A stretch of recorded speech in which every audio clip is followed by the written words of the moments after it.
உலகநாத தேவரோட தந்தை எப்படி இறந்தாரு, அவருடைய தாய் தம்பியோட நிலை என்ன தெரிஞ்சுக்கலாம். Welcome to Tamil story garden. அத்தியாயம் 9, வெறி முற்றியது. அன்று பிற்பகல்ல அஸ்தமிக்க இன்னும் ஒரு ஜாம நேரம் இருந்த போது சோலைமலை இளவரசி தன்னுடைய படுக்கறை மஞ்சத்துல விரிச்சிருந்த பட்டு மெத்தையில படுத்து அப்படியும் இப்படியும் புரண்டுட்டு இருந்தான். சூரியன் எப்போது மலைவாயில விழுந்து தொலையும், எப்போது சந்திரன் குன்றின் மேல உதயமாகும் அப்படின்னு அவனுடைய இதயம் ஏங்கி துடிச்சிட்டு இருந்தது.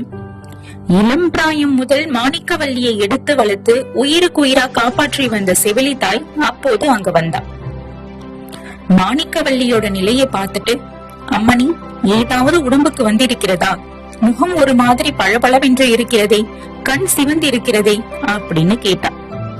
ஆமாம் வீரம்மா, உடம்பு சரியாகத்தான் இல்லை, அதோடு மனமும் சரியாக இல்லை அப்படின்னு சொன்னா இளவரசி. உடம்பு சரியில்லாவிட்டால் மகாராஜா வந்ததும் வைத்தியனை கூப்பிட்டு பார்க்க சொல்லலாம். ஆனால் மனதில் என்ன வந்தது? ஏதாவது கவலையா, கஷ்டமா, குறையா, குற்றமா? மகாராஜா அப்படியெல்லாம் உனக்கு ஒரு குறையும் வைக்கவில்லையே, கண்ணுக்கு கண்ணாய் வைத்து உன்னை காப்பாற்றி வருகிறாரே அப்படின்னு வீரம்மா கேட்டா. அப்பா எனக்கு ஒரு குறையும் வைக்கவில்லைதான், என்னை பற்றிய கவலை ஒன்றுமில்லை. சற்று முன்னால் மாரணேந்தல் சண்டையை பற்றி ஞாபகம் வந்தது, அதனால் வருத்தமாய் இருக்கிறது அப்படின்னு சொன்னா இளவரசி. லட்சணம்தான் போ, மாரணேந்தல் சண்டைக்கும் உனக்கும் என்ன வந்தது? அதை பற்றி நீ ஏன் வருத்தப்பட வேண்டும் அப்படின்னு கேட்டா வீரம்மா. ஏன் என்று நீயே கேட்கிறாயே, மாரணேந்தல் மகாராஜா குடும்பத்தை பற்றி நீதானே வருத்தப்பட்டாய். மாரணேந்தல் கோட்டையை நம்முடைய வீரர்களும் வெள்ளைக்காரர்களும் சேர்ந்து முற்றுகை போட்டிருக்கிறார்களாமே, மாரணேந்தல் மகாராஜாவுக்கும் அவருடைய குடும்பத்துக்கும் என்ன கதி நேர்ந்ததோ என்று நினைத்தால் வருத்தமாயிருக்கிறது அப்படின்னு சொன்னா மாணிக்கவல்லி. அதற்காக நீயும் நானும் வருத்தப்பட்டு என்ன செய்வது கண்ணே? எல்லாம் விதியின்படிதான் நடக்கும்.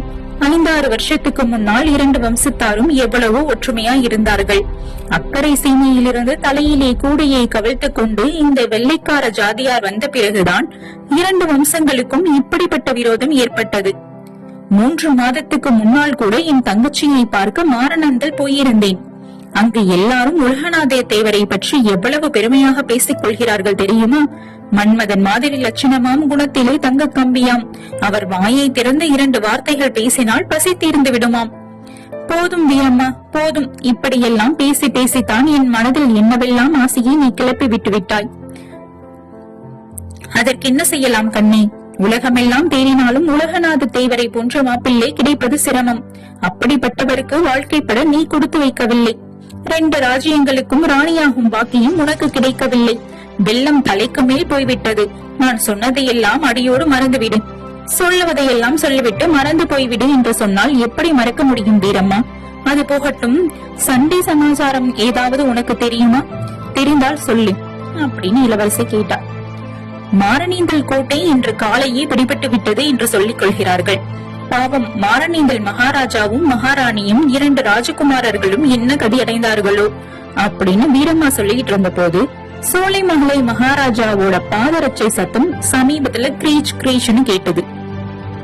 உடனே வீரம்மா தன் வாயை மூடி அதன் மேல விரலை வைத்து பேசாதே அப்படின்னு சமிக்கை காட்டிட்டு அங்கிருந்து போயிட்டா. மகாராஜா அறைக்குள்ள வந்ததும் இளவரசி எழுஞ்சு நின்னு தன்னோட தந்தைய வணங்கினான். மாணிக்கம், ஏன் முகம் ஒரு மாதிரி இருக்கிறது அப்படின்னு மகாராஜா கேட்டார். மாணிக்கவல்லி உள்ளுக்குள்ள பயத்தோடன, ஒன்றுமில்லை அப்பா அப்படின்னு சொன்னான். ஒன்றுமில்லை என்றால் முகம் ஏன் வாடி இருக்கிறது? வீரம்மா எங்கே? அவள் உன்னை சரியாக கவனித்துக் கொள்வதில்லை போல இருக்கிறது அப்படின்னு ரொம்ப கோப குரல்ல சொன்னாரு. இல்லை அப்பா, வீரம்மா எப்போதும் என்னுடனே தான் இருக்கிறாள். சற்று முன் கூட இங்கே இருந்தாள். நீங்கள் வரும் சத்தம் கேட்ட பிறகுதான் சமய கட்டிருக்க சென்றாள். அப்பா, முன்னையெல்லாம் நீங்கள் அடிக்கடி என்னை பார்க்க வருவீர்கள், என்னுடன் பேசிக் கொண்டிருப்பீர்கள், என்னை கதை வாசிக்க சொல்லி கேட்பீர்கள், அங்கே இங்கே அழைத்து போவீர்கள். இப்போதெல்லாம் நீங்கள் என்னை பார்க்க வருவதே இல்லை. வந்தாலும் நின்றபடியே 2 வார்த்தை பேசிவிட்டு போய்விடுகிறீர்கள். எனக்கு பொழுது போகிறதே இல்லை. அதனாலேதான் உடம்பும் ஒரு மாதிரி இருக்கிறது அப்படின்னு சொன்னா மாணிக்கவல்லி. ஆமாம் குழந்தை, நீ சொல்வது மெய்தான். இப்போது நான் எடுத்திருக்கும் காரியம் மட்டும் ஜெயத்துடன் முடியட்டும், அப்புறம் முன்போல் அடிக்கடி இங்கே வந்து உன்னுடன் பேசிக் கொண்டிருப்பேன். உனக்கு தகுந்த மாப்பிள்ளை கூடிய சீக்கிரம் நான் பார்த்தாக வேண்டும். இந்த சண்டை முடிந்த உடனே அதுதான் எனக்கு காரியம் அப்படின்னு மகாராஜா சொல்லிட்டு புன்னகை புரிந்தார். இளவரசி முகத்தை சுழிச்சுக்கிட்டு, அதுக்கு அவசரம் ஒன்றுமில்லை அப்பா. உங்களை விட்டு பிரிந்து எங்கேயாவது தொலைதூரத்துக்கு போவதற்கு எனக்கு மனமில்லை. ஆனால் சண்டை இன்னும் முடியவில்லையா? மாரணீந்தல் கோட்டை இன்று காலை பிடிபட்டு விட்டதென்று வீரம்மா சொன்னாலே அப்படின்னு கேட்டாள் இளவரசி. ஆமாம், கோட்டை பிடிபட்டு விட்டது. அந்த மடையின் மாரணீந்தல் மகாராஜாவும் கடைசியில் தன்னந்தனியாக வாளேந்தி சண்டை போட்டு சேர்த்தொழிந்தான். ஆனால் நான் எந்த களவாடி திருட்டுப்பைகளை பிடிக்க வேண்டும் என்று எண்ணி இருந்தேனோ அவன் பிடிபடவில்லை. இரவுக்கிரவே தப்பி ஓடிவிட்டான். ஆனாலும் எங்கே ஓடிவிடப் போகிறான்? எப்படியும் அகப்பட்டுக் கொள்வான். அவன் மட்டும் என் கையில் சிக்கும் போது அப்படின்னு சொல்லி சோலைமலை மகாராஜா பற்களை நர நரன்னு கடிச்சாரு. இளவரசி சகிக்க முடியாத மனவேதனை அடைஞ்சா. அதை வெளிக்காட்டிக் கொள்ள முடியாததுனால வேதனை அதிகமானுச்சு. பேச்ச மாத்த விரும்பின இளவரசி, மகாராணியும் இரண்டாவது பிள்ளையும் என்ன ஆனார்கள் அப்படின்னு கேட்டா. அவர்கள் இருவரையும் வெள்ளைக்காரதடியர்கள் கைப்பற்றிக் கொண்டார்கள்.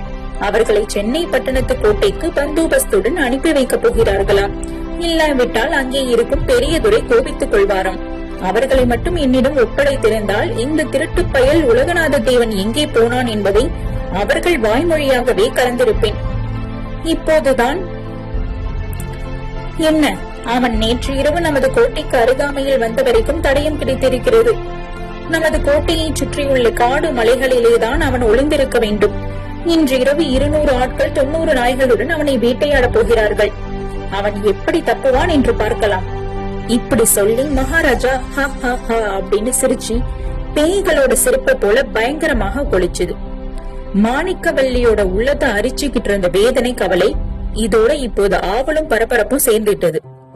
மாரணீந்தல் இளவரசல் அகப்பட்டால் அவரை நீங்கள் என்ன செய்வீர்கள் அப்பா அப்படின்னு கேட்டான். நல்ல கேள்வி கேட்டாய் மாணிக்கம், நல்ல கேள்வி. அதை பற்றிதான் நானும் யோசித்துக் கொண்டிருந்தேன். யோசித்து ஒரு முடிவும் செய்து விட்டேன். அவனை நமது கோட்டை வாசலுக்கு அப்பால் உள்ள ஆலமரத்தின் கிளையில் தூக்கு போட போகிறேன். தூக்கில் மாட்டியவுடன் அவன் செத்து விடுவான். ஆனாலும் அவன் உடலை மரக்கிளையிலிருந்து இறக்க மாட்டேன்.